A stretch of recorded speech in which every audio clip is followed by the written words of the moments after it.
Hey guys, wanted to do a video on how we do our digital decorating, our talking pumpkins here.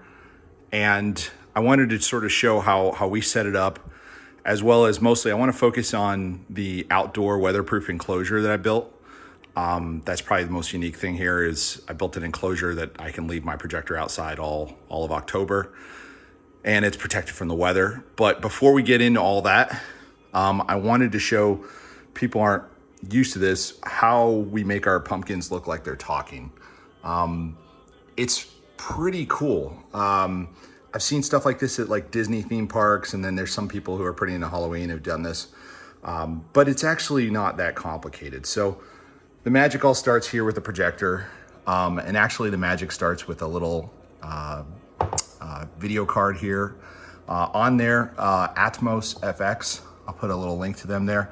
I'm not sponsored, I paid it for everything. The magic really comes from really good content. So they've got a very good content, good music, good acting, really nice job. They create the actual file, and then I just make it into like an 8-hour movie. I use the format called MKV because I can fit that long a movie onto this disc. This is just a little HD player. Any of them will work, but this is just a little solid state player that takes the disc information, processes it into HDMI. I have the world's shortest HDMI cord I could find, plugs into the projector, and then the projector does all the magic. Now, I'll tell you right now, one of the keys to this is getting a really, really good projector.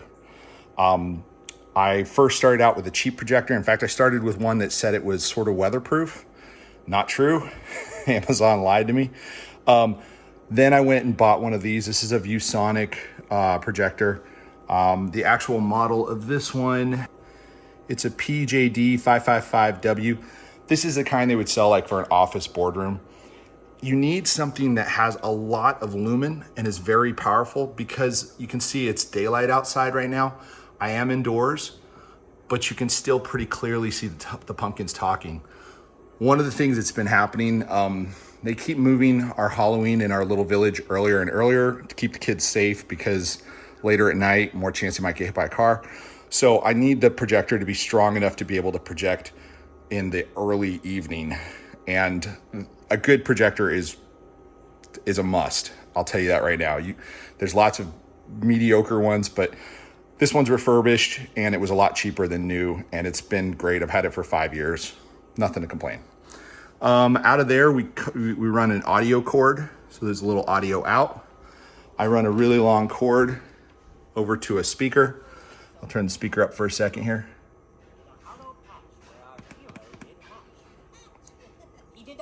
From any magic so nor was he summoned. The speaker's behind the pumpkins, so it makes it look like the audio is coming from the direction of the pumpkins. This is just a cheap Bluetooth speaker, but you can also plug into it. And I'm gonna go ahead and turn it off here. And I just put it inside of a plastic bag, a zip bag. I do have to charge this like once a week. So I'll bring it in and charge it. I just do the pumpkins on like Friday, Saturday, Sunday nights. But yeah, it works really, really well for that. I actually have the ability to run Bluetooth. So this is a little Bluetooth device. Bluetooth is super unreliable. A lot of times you got to reconnect and stuff. That's why I just go with an old school hardline cable. So this is just a little audio cable that runs straight up there. So that's the basics of it. And then we're projecting onto the pumpkins. It's a flat image, so it could be on a wall. It wouldn't make any difference. But by projecting onto pumpkins, it curves the image and it makes it look really realistic. I mean, you start to walk up to it and you go, man, is that pumpkin actually carving and talked? And I don't know. So I also surround it with these guys, which are just regular carved pumpkins. Like this is a dog. And then this guy right here is the Death Star. So I carved this guy. These are not real pumpkins. They're called Funkins. So I buy them at a local craft store. I particularly like that brand, that Funkins brand. It's very stable, very easy to work with. real pumpkins would, you'd have to buy new ones every year because they're going to rot. Here, you can spend the time to carve a Death Star, and the light shines through it when it's got a really bright light in there.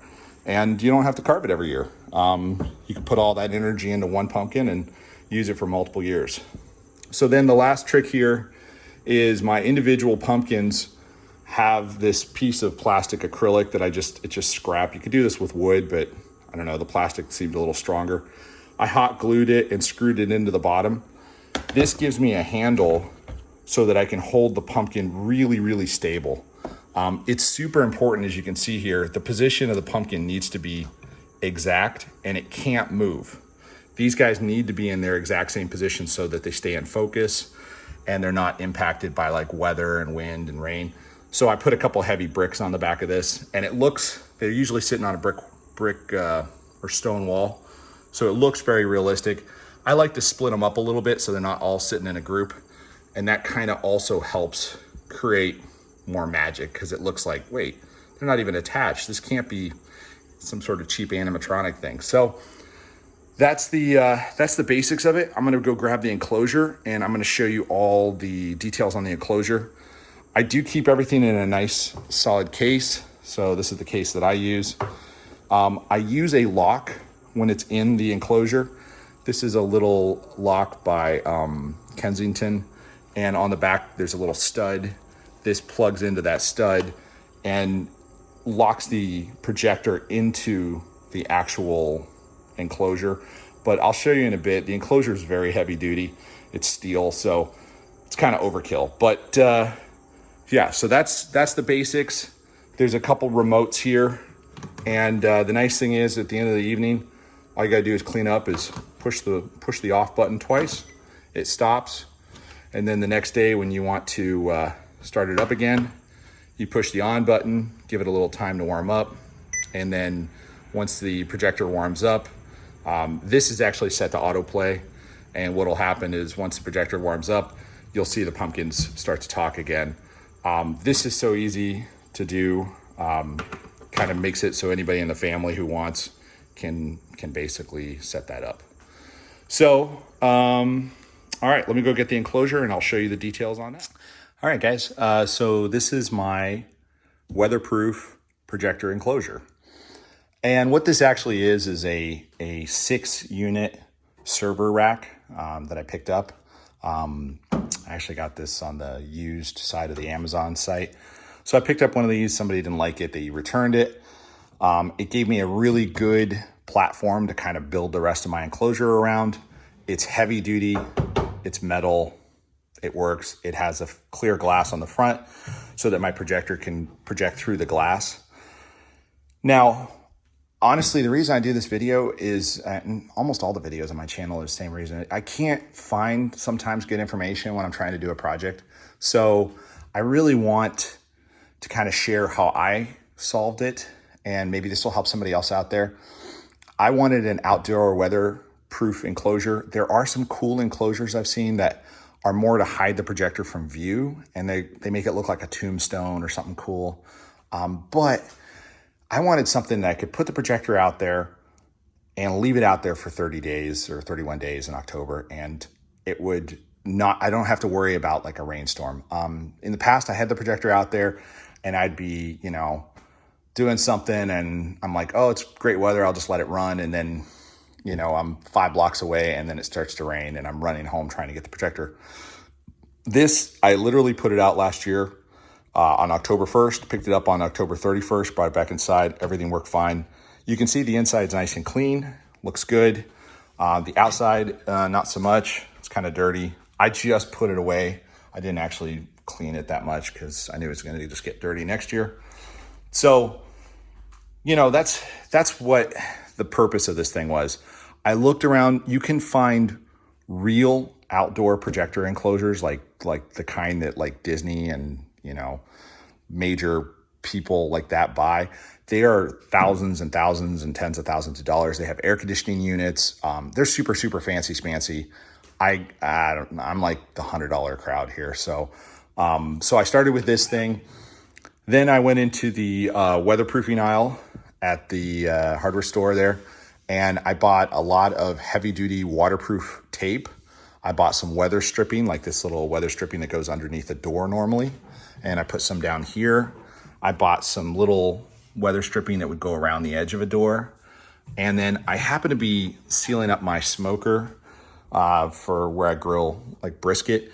And I had extra of this black, I don't know, it's a temperature sensitive, it's just basically like silicone, it's black silicone. And so I went around, I sealed the heck out of this thing, and it's weatherproof. It's not waterproof. I wouldn't put it under water, but I mean, you can get lots of rain on it, no problem. Like I said, the proof is same projector, used it last year, survived 31 days outside in rainstorms, thunderstorms, everything else. Not snow, but who knows? And it's done really, really well. So the secret here is these projectors, especially a nice high lumen one like this ViewSonic, they get really, really hot. So the first key is I gotta ventilate this thing really well, but I can't let water in there. So the key to that I did is I cut 2 6-inch holes on either side, and I installed one of these things. This is a, it's called a roofing vent. So it's a plastic vent, and if you look underneath there, you'll see the slits where it allows the air to come up. Air comes up this. I've got, and I'll show you the details on the inside in a second. I'm gonna get a light so you can see a little better. I've got a couple fans. The fans blow the air across. These fans blow the air down, and it exhausts out this vent on this side. So that's how you get really good air circulation without having to get water in there, if that makes sense. And what I'm doing is I'm working with my projector. My projector, it has inlets on this side. The air comes across. There's a fan on this side that blows the hot air, and the lamp is in the middle. So the same direction as the flow of the air in the projector is the same direction as the flow in the box. So I'm pulling all the hot air out, ventilating it out this side. On the inlet side, these guys came with these little flaps. It's really a one-way flap, but I didn't really need it in this case. I put these underneath here to try to keep the inlet as clean as possible. I'm not using a filter. I found the filter restricts the air too much. Plus you have to check it and stuff. And honestly, I'm less concerned about a little bit of dust in here, and I'm more concerned that something blocks the airflow and this thing gets too hot. That would be much, much worse. So this enclosure, obviously, first off, pulls nice fresh air, keeps the projector cool. Secondly, you know, all this is lockable, so you can shut this, use a key, lock it. It's solid steel.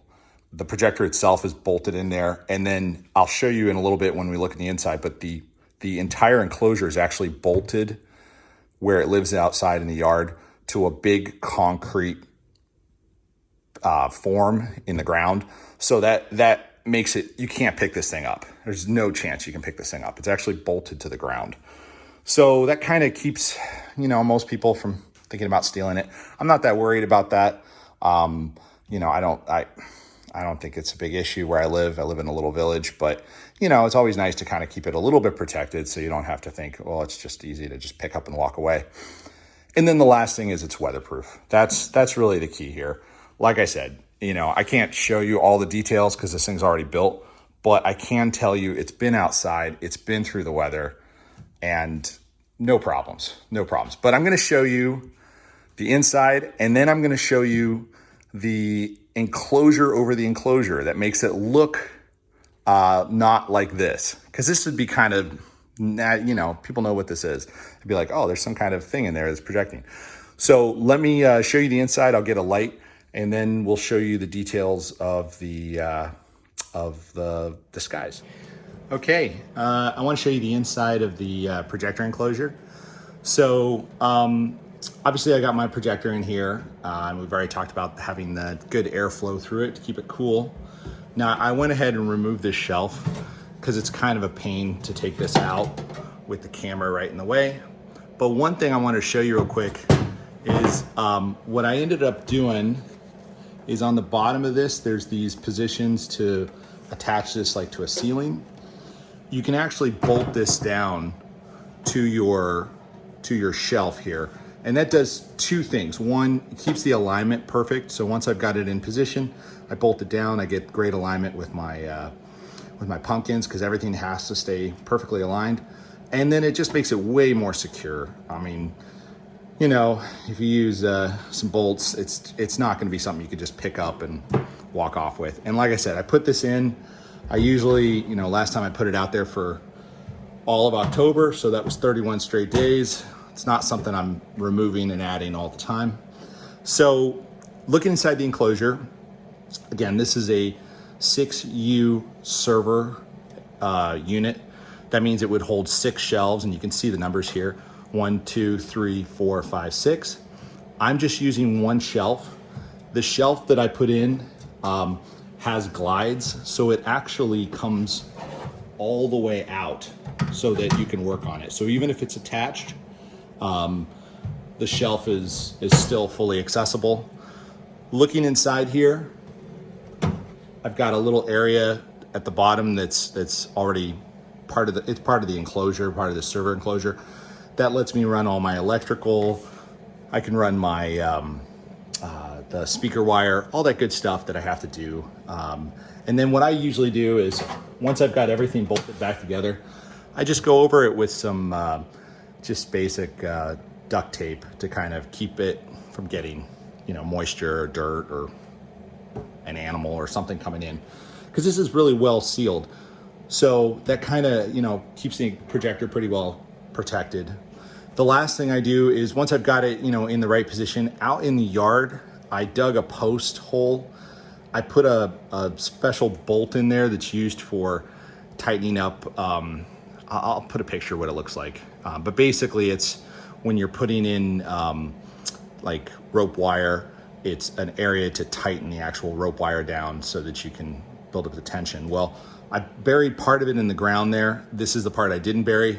What I do is, this goes directly through and threads right into that piece that's buried in the ground in concrete, and it locks this whole thing down so it can't be moved, and so it doesn't, you know, grow some feet and run away.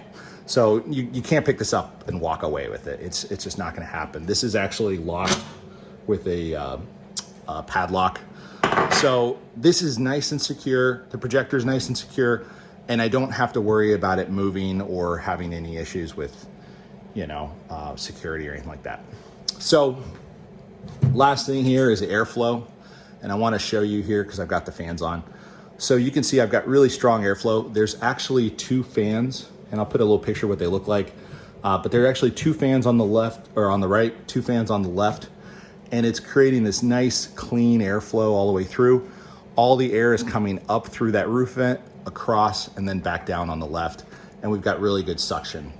It's almost more important than the air being blown in. We want really good suction on the left to pull all the hot air out of this little enclosure, because like I said, it's pretty well buttoned up with all the weather stripping that we need to have really good airflow. So that's how the inside of the enclosure works. I'm going to show you the last piece here, which is the cover. Okay, so here you go. I've got my projector in its enclosure locked up. You can see it's projecting the image out out of the enclosure, no problem. Projects through the glass. You do see a little bit of the image on the glass, but I'll show you in a second how it really, you know, people are, when they're looking there, they won't even see that because they're behind the projector. But here's the key. This is kind of like a blind, and like for hunting, and it's made out of something called Rafi mat. And I'll write that on here on the screen. I built one of these to put over top of my enclosure. Let me show you how it's actually built. So looking inside there, I built it out of this 2x2 wood. It comes from New Zealand. I don't know, I've never even, it's like the straightest, perfect wood I've ever seen, but it comes from New Zealand. I don't know what tree it is. Works really well. It's almost like a little coffee table, basically, 4 legs, and then just these cross supports to kind of create a box. I had to put these legs a little higher because what I need is a kind of a cutout here for the ventilation to not be blocked. But on the front and the back, the legs go all the way down. Then on top of it, I put on this, this is galvanized air conditioning duct material, like you'd build around a furnace. And this stuff's waterproof, makes an extra roof on top of the whole thing. Then I put this, I think it's called hardware cloth. It's kind of like square chicken wire. Put that all around. And then I just took it was a rug. It was a Raffy mat rug. And I just hot glued it and stapled it all around. And once I got done, it made this box, if you want to think of it that way. It's supposed to look like a hay bale. It actually does look pretty close like a hay bale. And then I just carefully cut out the area right in front here where the projection is going to come through, if that makes sense. So I was very carefully sort of projecting through this and then just working my way to cut this out. You want to cut it as small as possible, but you need it large enough that you don't end up shining any of this light onto any of the mat, because it'll illuminate the mat and it will kind of, it'll give away the position of the projector. Then I cut a couple pieces of twine, put them over top, and it looks like a hay bale. So we're looking the wrong direction. People would be looking this way, but we're gonna go ahead and put this on top. I'll see if I can do it one-handed. It's like a really heavy hay bale. There we go. So now it's sitting on top. And again, people are gonna look at this direction, because your pumpkins would be sitting up there and it would be shining up onto those pumpkins. But you've got your cutout here for your intake for your air. And then the air is flowing across. And then I've got on the other side the exhaust, and I can actually feel hot air coming out of here. And it's exhausting the air. Again, there's a metal top to this underneath this mat.